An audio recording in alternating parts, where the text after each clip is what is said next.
मैं आपसे जानना चाहूँगी कि कैसे आपने ये तय किया कि आपको वैद्य बनना है या आयुर्वेद कैसे आपके जीवन में शामिल हुआ? कई बार ऐसे होता है, हम आज के समय में देखते हैं कि परिवार में कोई वैद्य होता है या पुरानी कोई पैथी के वाहक होते हैं, तो नई जनरेशन उसमें जाना नहीं चाहती। आपने कैसे तय कर लिया कि नहीं मुझे यही करना है? प्रथम तो नमस्कार आपको मनीषा जी। बहुत बहुत धन्यवाद कि आपने मुझे यहाँ आमंत्रित करा और आप इतना अच्छा कार्य कर रहे हैं, उसके लिए मेरी शुभकामनाएं, साधुवाद। मैं तीसरी पीढ़ी हूँ और मेरे बच्चे चौथी पीढ़ी। हम 4 पीढ़ी से आयुर्वेद में हैं। दादाजी ने शुरू करा और दादाजी से फिर पिताजी, पिताजी से हम और अब हमारे बच्चे। मेरे भतीजे ने तो फिर भी आयुर्वेद अपनाया, मगर मेरी बेटी ने, जैसा आपने बोला, वो नहीं अपनाया। वो एमबीबीएस कर रही और हो गई। मैंने उसको खूब बोला कि बेटा आप आयुर्वेद करो, बट वो बोले मेरे को इसमें जाना है। तो आयुर्वेद जो है हमारे भारतीय वाङ्मय की एक बहुत सुंदर देन है, बहुत अच्छी प्रकृति की देन है। मैं हर किसी को बोलूंगा कि इसे अपनाइए। यह सिर्फ स्वास्थ्य को ही ठीक नहीं करती, यह आपके स्वास्थ्य के साथ साथ मन और बुद्धि को भी स्वस्थ रखती है। फॉर एग्जाम्पल कि जैसे आपको सिर दर्द है, डिस्प्रिन ले लीजिए, कॉम्बी फ्लेम ले लीजिए।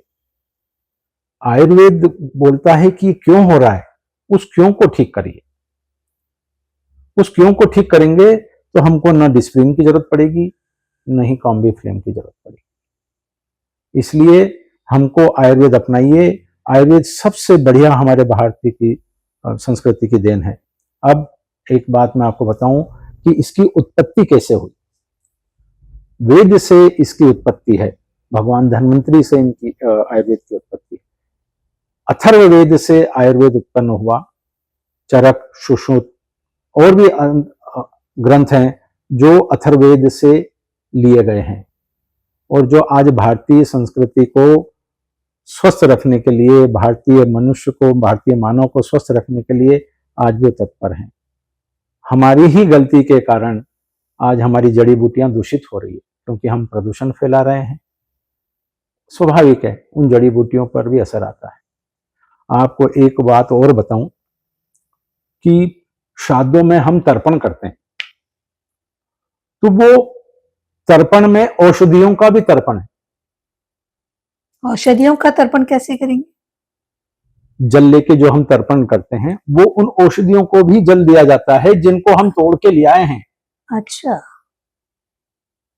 उनको हम, और उनको भी ऐसा नियम है अब तो वो खत्म हो गया कि जैसे मुझे कोई जड़ी बूटी चाहिए कोई औषधि बनाने के लिए, तो हम अच्छा सा एक चौगड़िया देखकर, पूरी थाली सजाकर, उनके निमंत्रण की कंकु रोली चावल से उनको जाते थे, पूछते थे, उनको भोग रखते थे और उनसे हाथ जोड़ के विनती करते थे कि आप अपना सारा बल लेकर फलाने दिन फलाने मुहूर्त में आप तैयार रहना, हम आपको लेने आएंगे। अच्छा, ये हाँ, तरीका है जब आप जड़ी बूटियां लेने जाते हैं। बिल्कुल। और फिर उस दिन वो जड़ी बूटी को जाके तोड़ के लाते थे और फिर उसकी औषधि बनती थी। भावनाएं बहुत मजबूत होती थी। भारतीय वाङ्मय टिकाई उसी पर। तो यदि आप जड़ी बूटियों को जब लेने जाते हैं तब इतनी तैयारी करते हैं, तो जब आपने सोचा कि आपको आयुर्वेद सीखना है, तो आपके पिताजी ने, दादाजी ने आपको यूं ही सिखा दिया? नहीं नहीं मैम, इसमें भी मतलब बहुत बहुत मेरे को परीक्षा ली गई, मेरे खास करके दादाजी ने। मैं दादाजी के साथ रह के मैं दवाइयाँ बनाता था। दादाजी मरीज को देख के दवाइयाँ लिखते थे, तो वो नब्ज से ये बता देते थे कि आपने क्या खाया, जो कल खाया वो आपको अभी नब्ज में देखें, कल तुमने बैंगन की सब्जी और रोटी खा ली। तो मुझे भी उत्सुकता हुई कि मैंने कहा यार ये बड़ा अच्छा ज्ञान है। तो मैंने बोला दादाजी को कि मेरे को सिखाओ। उस समय मेरी उम्र रही होगी 10-15 साल। आप बात माने मैम कि कम से कम 3 से 4 साल उन्होंने मेरी से परीक्षा ली कि अभी सिखाएंगे, अभी थोड़ा ये करो। फिर मैं कोई चमत्कार देखता कि तुमने ये खा क्या है, नहीं देखना तुमको, जाओ। तो मेरे को लगता कि ये तो बड़ी अच्छी। फिर मैं दादाजी को बोलता दादाजी बताओ।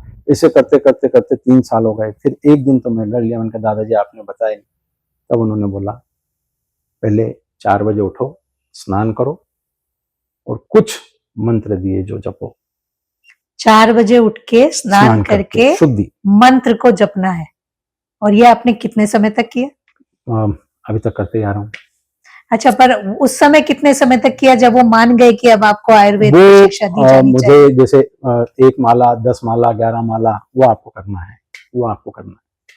वो करते करते फिर एक कहावत है, करत करत अभ्यास के होय जड़ मत सुजान, हो गया। बट आयुर्वेद बहुत अच्छा है, मैं सभी से बोलूँगा इसको अपनाएं। ये हमारे ऋषि मुनियों की देन है। उनकी वो हमारे प्रति कितने समर्पित थे कि उन्होंने भविष्य को देखते हुए शुगर की बात उस समय बता दी थी। प्रमेह रोग 5000 वर्ष पूर्व की उत्पत्ति है आयुर्वेद की। आज 5000 वर्ष से अधिक समय हो गया आयुर्वेद को। उस समय पे उन्होंने प्रमेह रोग अधिकार बता दिए थे। उस समय पे उन्होंने सब बड़ी बड़ी बीमारियों की जानकारी दी थी और उस समय उनकी औषधियां भी दे दी थी जो हमने आज दूषित कर दी। फिर भी उस समय तो काष्ठ औषधियां थी, अब खूब नई नई औषधियों का निर्माण करके रस औषधि, रस अर्थात पारा, पारे की औषधियों से भी और एडवांस टेक्नोलॉजी की आयुर्वेदिक दवाइयां बनने लगी, जिसका आज अच्छा प्रयोग कर रहे हैं। और बड़ी खुशी की बात है कि आज आयुर्वेद की तरफ लोगों का रुझान आ रहा है, क्योंकि सब थक गए एलोपैथिक से कि इसका कोई अंत नहीं है। क्योंकि एलोपैथिक सिम्टम्स पे काम कर रही है, आयुर्वेद सिस्टम पे काम करेगा, जड़ों पे काम। जड़ों पे। देखिए, एक सामान्य व्यक्ति को तो आयुर्वेद के बारे में बहुत ज्यादा ज्ञान होता नहीं। जी जैसे मैं जो समझती हूँ कि आयुर्वेद जो जानकारी व्यक्ति से लेता है वात, पित्त और कफ या के द्वारा लेता है। तो ये क्या है तीनों, इसको व्यक्ति कैसे समझे?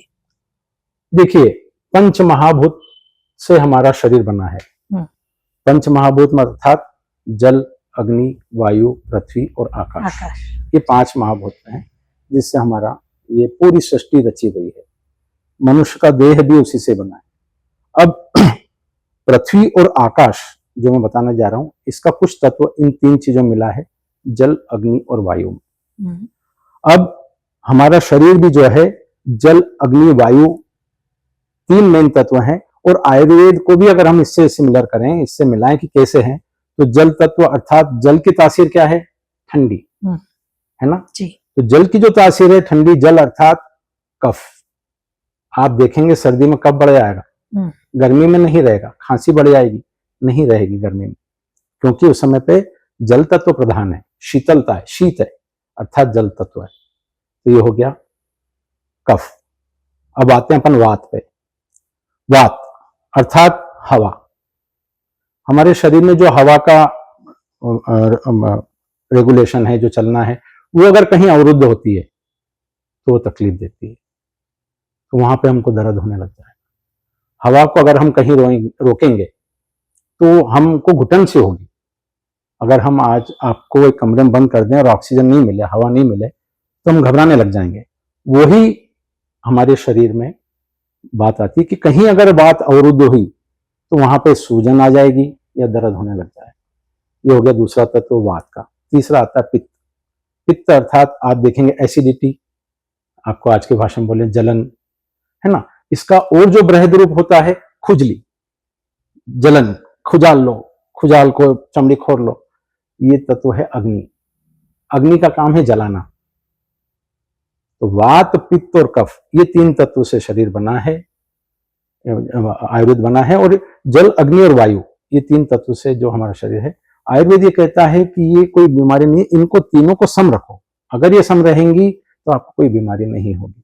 और ये कहते हैं कि अगर वात कुपित हुआ तो कुछ समस्या हो सकती है, पित्त कुपित हुआ तो कुछ समस्या हो सकती है। अब पहले तो कोई एक सामान्य व्यक्ति कैसे पता करे कि उसे वात की समस्या है, पित्त में कुछ प्रॉब्लम है या कफ में कुछ प्रॉब्लम है? और अगर समझ में आ भी जाए तो करे क्या? हाँ, ये आपने बहुत अच्छा प्रश्न करा मैम। इसके लिए तो मेहनत की जरूरत है और ये इतनी इजी वे में समझ में नहीं आता। फिर भी मैं एक आज के समय में कैसे हम सहजता से इसको ग्रहण कर सकते हैं, बैलेंस भी कर सकते हैं, कैसे इसको सुधार सकते हैं, कैसे इससे बच सकते हैं, वो मैं आपको बताता हूं। सर्वप्रथम कफ का लें अपन। कफ का शुरुआत होती है शरद ऋतु से और बसंत ऋतु तक ये प्रवृत्ति चलती है। तो इस समय पे हमारे को शीतल से बचना है। अब आज के समय में ये बीमारी क्यों होती है, पुराने समय में नहीं हो सकती थी, ये प्रश्न आप मुझसे कर सकते हैं कि सर बताइए। पहले तो नहीं होती थी, अब हाँ। क्यों? अब अगर हम देखें तो हर व्यक्ति की इम्यूनिटी कमजोर हो गई, रोग प्रतिरोधक क्षमता। जैसे ही शरद ऋतु आती है, शरद पूनम पे आते से आप देखना कब खांसी सर्दी जुकाम के पेशेंट्स एकदम से बढ़ेंगे, बहुत बढ़ जाते हैं। वाई? क्योंकि ऋतु बदल रही है। ऋतु बदलती है, उस समय पे आदमी की इम्यूनिटी नहीं रहती है, तो वो कब खांसी सर्दी जुकाम में। इस समय पे हमको कम से कम 15 दिन 20 दिन उष्णोदक अर्थात गर्म पानी पीना चाहिए। नस्य अर्थात ये जो एलर्जी कारण से जो हमारे ये कफ घुसने का सबसे बड़ा हमारे शरीर का दरवाजा है नाक। इसमें नस्य लेना चाहिए, नाक में तेल डालना चाहिए। इससे कोरोना में भी आप अगर देखेंगे तो ये कफज बीमारी थी, सबके लंग्स में कफ भर गया, ऑक्सीजन लेवल कम हो गया, लंग्स काम करना बंद कर दी। आप देखिए कितनी सारी दवाइयां आई, मगर फिर भी भाप सबसे पहले दी गई। भाप कफ का निसारण करता है, गर्म है ना, ठंड को मारेगा। आप देखिए चीन से उत्पत्ति, और चीन ने भी सबसे पहले जो दवाई करी मगर उसने भाप के लिए सर्वप्रथम प्रचार करा कि सब भाप लो। तो ये भारतीय वांग्मय में शुरू से ही है, इसको हमको अलग से बताने की जरूरत नहीं थी। ये तो हमारे यहाँ जब आया, जब हमने भाप को बढ़ाया, भाप लेने के बाद में तेल डालिए, आपको कफ का निसारण हो जाएगा और आप 80% 70% बचे रहेंगे। ये तो मैंने आपको बचाव बताया। दूसरा, ठंडी चीजों का शुरू के 15-20 दिन रोकना चाहिए। मैं ये बोलूंगा दशहरे से लेके देव प्रबोधनी अर्थात जो 11 आती है, देव उठनी 11, इस समय तक हमको थोड़ा सा प्रिकॉशन रखना चाहिए, क्योंकि उसके बाद में फिर एक टेम्परेचर अपने लेवल पे आ जाता है, नॉर्मल हो जाता है। हाँ, तो उस समय पे फिर शरीर अब वापस से जो तकलीफ आएगी बसंत के बाद फिर शुरू हो जाएगी, जब फिर मौसम बदलेगा। तो ये जो बात है इससे आप ऐसे बच सकते हैं। ये तो हो गया कफ का। अब दूसरा वात का। वात के लिए तो पथ्य अपथ्य का ही रखना चाहिए, जैसे दही दूध। सबसे बड़ी बात कि आपको बढ़िया गरम गरम आपने भोजन करा और फ्रिज में से बोतल निकाली और पानी पी लिया। आजकल की यंग जनरेशन इस पे बहुत गड़बड़ कर रही है, बस फट दिन से फ्रिज खोला और थम्सअप लिम्का तो ऐसा हो गया जैसे कोई पानी जैसा। हाँ, वो सबसे ज्यादा गड़बड़ है और उससे वात दूषित होगा। और पित्त का तो कटु तीक्ष्ण लवण, ये सब का मतलब कड़वा नमक मिर्ची वाला, ये लेने पे पित्त बढ़ेगा। बहुत बेकार बीमारी है पित्त की भी। जो पित्त की सबसे बृहद बीमारी है वो सोराइसिस है, जो चमड़ी को गला देती है। आप देखेंगे, मैंने ऐसे ऐसे मरीज देखे हैं कि वो रात को सोएं और सुबह उठें, जो सोराइसिस वाले, तो आप 25-50 ग्राम उनकी चमड़ी इकट्ठी कर लो, इतनी गल के गिर जाती।